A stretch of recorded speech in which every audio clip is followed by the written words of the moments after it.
self-defense starts with here, the set of principles, starting with situational awareness, paying attention to what's happening around you, and then being able to put yourself into a better position. Usually that means a smaller stance, or if there's somebody getting ready to break into your home or your classroom or your door, being able to conceal yourself behind the door, getting into a better position so that you can take immediate action when you have to fight and you can't run and you can't get out of there. So this is life or death self-defense. We're gonna focus a lot on things that might be in a classroom or a workspace. And again, this is not an exhaustive list. There's so many self-defense tools that don't look like a self-defense tool, and they're also legal to have. Now I'm gonna start with a really obvious one first, and that is this. Hello, Richard, it's good to see you. Your basic fire extinguisher. These are in almost every public space. I have one in the front door and one in the back door. I have these in my car. I have these in my house. Most of you have them too, and you have them in your environment. And it's very effective to use, not just as a traditional spray it in his face kind of thing if you had to defend yourself, but also it's a heavy metal, especially when it's full, and you can hold it on one end and use it as a striking tool. You can hold it with two hands and smash with it.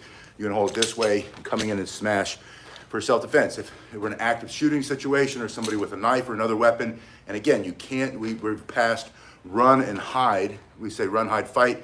This is the fight part, right? You don't have any other option. You have something like this. Top G Hustle, welcome. Says he has a question. Welcome to everybody who's here so far. But this is obvious, I brought it up, but people don't think about what's obvious sometimes. I wanted you to see that. Alsair, thank you for that donation. Really appreciate that. Top G Hustle asks, what's the point of knowing how to use nunchucks? In my opinion, it's more for fun, it's for brain development, and it teaches you angles of striking, so that's great for self-defense. So you might not carry them, but you might carry one of these other tools I'll show you and use the striking angles of nunchucks, and then it becomes very effective. You'll see in a minute. So this is number one. I'm gonna try to go through this list fast. I just want you to see from a conversation today when I was talking to a group of teachers, and they said, hey, would you come into my classroom and show me some things around the classroom that I could use for self-defense? And I said, yes, this is one. This is where we're gonna start. So fire extinguisher, you point it, you have to know how to pull the pin out, spray it in his face, blind him, take away his ability to see you, and that's a principle of self-defense. What can you remove or destroy for self-defense? His ability to see or breathe temporarily or permanently, his ability to hit or strike or use any weapon he might have, and this is what we're gonna start with. I'm gonna try to put it down without breaking it. And the second thing, because this was something that someone mentioned today, and at first I thought, that's funny, why would you use a ruler? They're brittle, they'll break, but when you look at one, especially this old school, this is how most of them are still made, there's that sharp piece of metal that's in the middle. Now, if you had to, you could pick this up very quickly. Upon striking, you might cut your hands a little bit, but this is going to be a great slashing tool for self-defense. You can remove his ability to see, you can remove his ability to effectively come in. And if you don't have any other choice, that's what we're talking about. But you can defend yourself using one of these. It's a good jabbing tool and it's a good slashing tool. Now, it will break, but if you're focusing on using this tip as a slashing tool, it's gonna create a lot of damage. That little bit of metal is gonna slash very, very much. All right, so next. Also something you find in a lot of work environments, especially the classroom. Hello, Doug, it's good to see you. Yeah, Doug says, especially old aluminum racers or aluminum rulers, and I have one of those old yardsticks that's aluminum. Not only is it sturdy and strong, that would be a great two-handed striking tool. For you, hello from Hawaii or Aloha, thank you.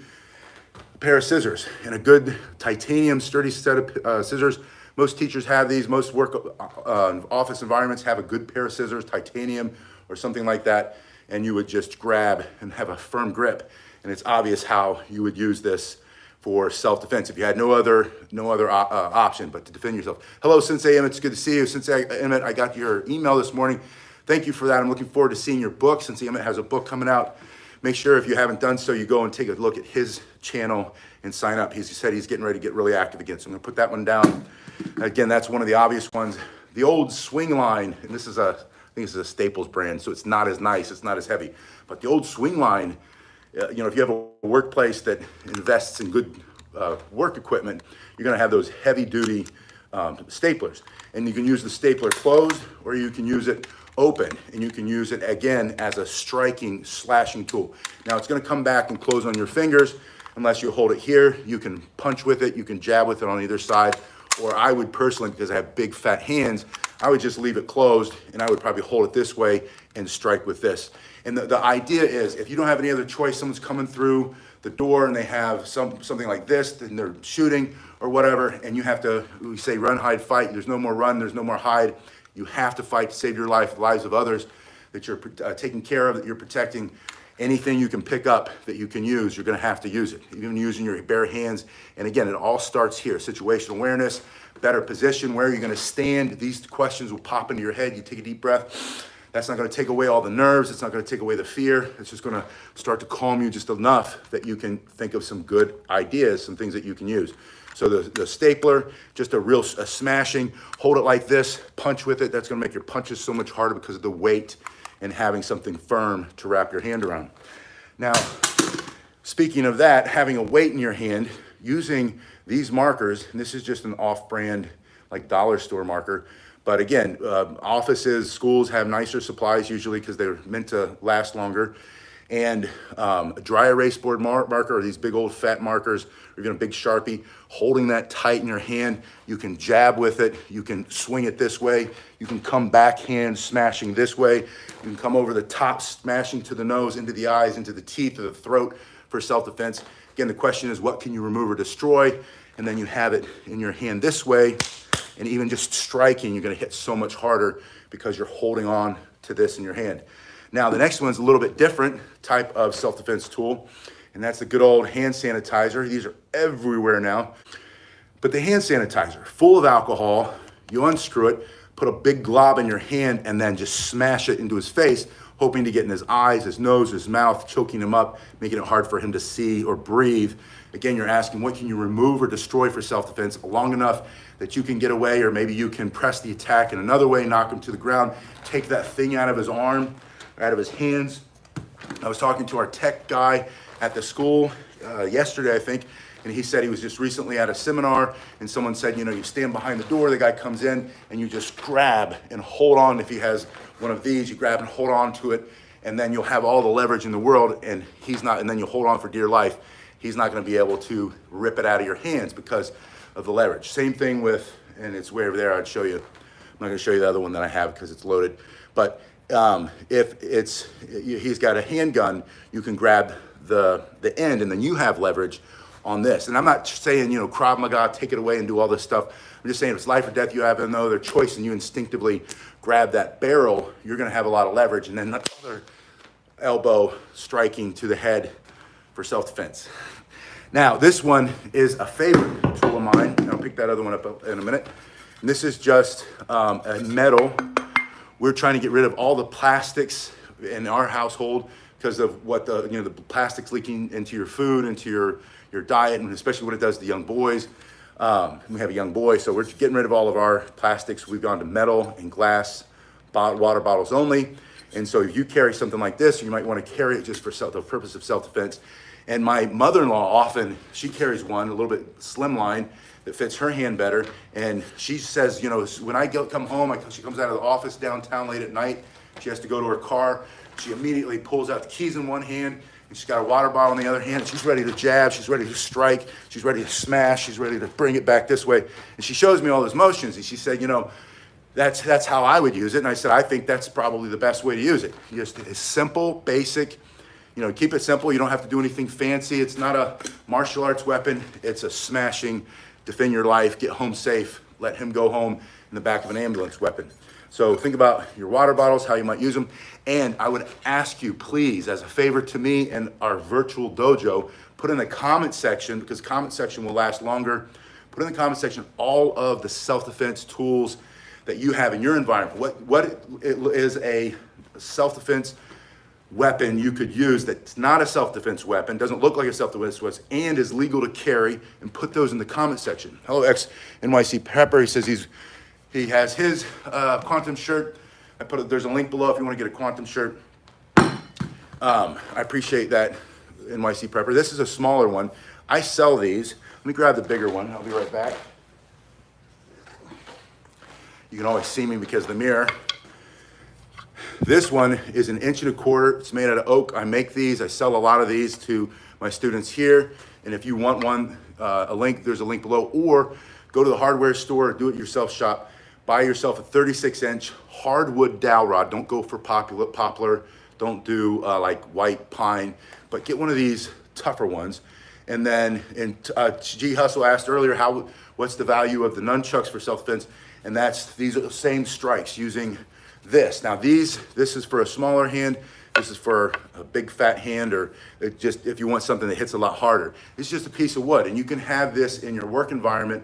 And if anybody questions what you have, you can say it's a muscle roller, or you can say none of your business, or whatever. It's paperweight. It's a drumstick. It's a fidget spinner.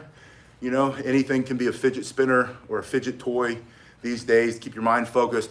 But that you can grab hold of it. You can hold it this way, jab this way, smashing this way, coming down over the top, using that long side to smash, bringing it up under his chin, down on top. You can change your grip using it this way, the same way you would a short sword or any other stick, swinging this way, taking two hands and smashing with one side or the other side, going in, boxing his ears, bending your knees, sticking it up into his solar plexus, knock him back.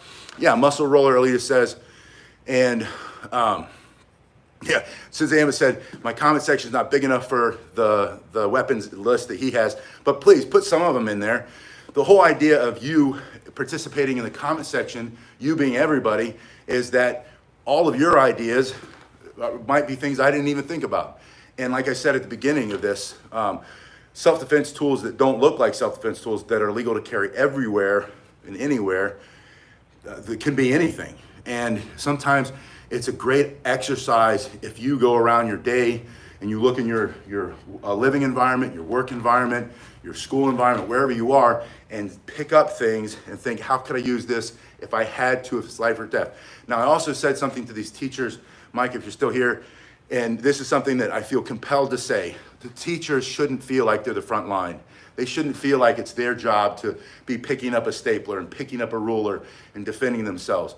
We, the community, need to protect. If we can send all this money overseas, protect other people, why can't we spend some of that money to get more law enforcement in schools, to harden the schools, to get better gates, to get better cameras, to take care of all the mental health issues that are causing all of these shooting violence incidents. That's just my soapbox for the second.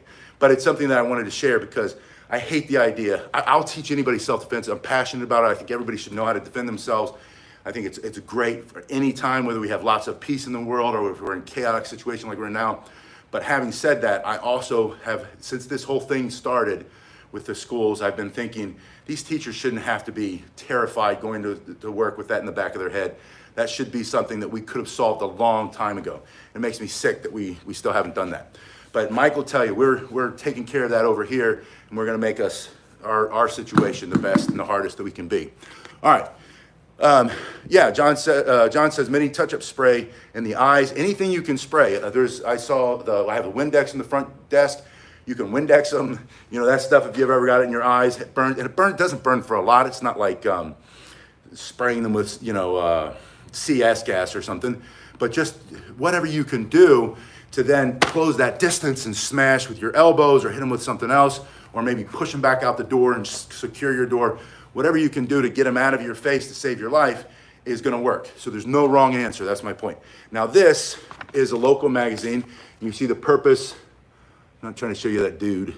Just the Jupiter is a local community here. This is one of those, look at the rich people of Jupiter and how nice they dress and who went to what party in the back, the social pages, a couple recipes, some recipes, a dining guide, right? And in the back, all the big houses that you can buy. There's one in here for 28 million. Who would have thought we'd have houses for 28 million? They go higher than that too. Here are all the pretty people at the parties. Anyway, the point is, when they put these magazines out, these advertisers pay a lot to be in the magazine, so they make it really nice, and it's this nice, thick paper. It's not like the cheap throwaways that you sometimes get. And these are everywhere now. I don't know if it's newer or they're just popping up everywhere. But I picked this up because I wanted to show you, you can use one of these to roll you have to roll, you have to start with the paper side, and you get it as tight as you possibly can, and you squeeze it and you roll it. We gotta look at the time because I've had security meetings all week. We've been getting lots of stuff done. So I'm in a security mindset over at the school. But now I have an improvised stick that I can shove in his face, I can jab in his ear, I can stick that in his throat for self-defense. I can smack him with it, hit him this way, hit him that way. I can even block something. You can't cut through that. I'll show you. I mean, it's a little bit longer than that, so you have some reach advantage. It's better than nothing. It's better than trying to take this razor sharp blade out of somebody's hand, and you can't cut straight through it. Does it cut? Yeah, obviously it cuts, but it doesn't cut straight through it. No matter how hard and fast you're swinging that, it's gonna cut it, but you're gonna still be able to defend yourself with something like this. And you can smash, and again, smash with it, put two hands on it, use it this way, smashing, turn and smash him this way, bend your knees and stick it into his solar plexus or into his throat. And the idea is that it's a force multiplier, all the strength in your arms and your hands and your chest, your body is, yeah, it's the same thing as a Tombo, Alita says. Tombo is that short wooden stick that I put the link below earlier that we use for self-defense. This is, I have a ruler. I was gonna say if we measured it, so it's almost 11 inches there at the bottom. Oh, there we go, get it back up there. Yeah, so it's 11 inches. The Tombo's 18 inches, but 11 inches, again, better than nothing, and as long as you keep it super, super tight. Yeah, John says keep a small baggie of light sand in your pocket. You can throw it, a handful of rocks. A lot of people in their office, they'll have one of those painted rocks. You know, my kids paint rocks. I paint, and then you have little love messages on them, or they say faith, or they say confidence, or whatever. And it's just a paperweight sits on your desk. You pick up that rock. You can keep in your hand to smash with. You can throw it. I think you should always train throwing. That helps your accuracy, especially if you conceal carry. You want to be a better shot. You want to be able to hit your target and nothing else, right? Throwing right hand, left hand makes you a great shot. But you can pick up a lot of things and throw and strike somebody at a distance. And again, it's better than nothing, and it might do the trick. The point is to fight back. And I've seen this shift in the last 2 years with, and you know, it's this frustration that people have.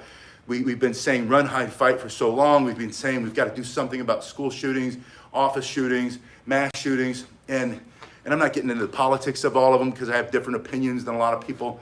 All I'm saying is it's silly that we keep having the same conversations and nothing really seems to be done about it. That we're still seeing slow response time from first responders. We're seeing mismanagement, mishandling. The thing that happened in the Uvalde where they took them an hour and a half just to do anything, and they didn't really do anything until it was way too late. So we have to become our own first responders. I'm saying we shouldn't have to do all that. But if you have to, having options and knowing how to defend yourself is very important. I forgot what my point was, but it was something like that. Anyway, you guys have been awesome. Please, again, if you would, share in the comment section. And if you could do that in the comment section and share this video with somebody else. Try to get more people to join us in this conversation. How can we defend ourselves in our community? And then at the same time, let's put some pressure on the politicians to actually do something. They always say they're going to do something. They come up with these legislation. There's legislation here in town that provides for a certain amount of training, but trying to get that training, I found out over the summer, was nearly impossible for us. And so we went and we found it somewhere else. So you can't rely on the politicians to save you. You can't rely on anybody else to come save you. Be your own first responder. Train like it. Get first aid training. First aid, we're doing that on next week. Mike's helping with that. Mike's group of great guys are going to come in, give all of our staff basic first aid, how to stop the bleed.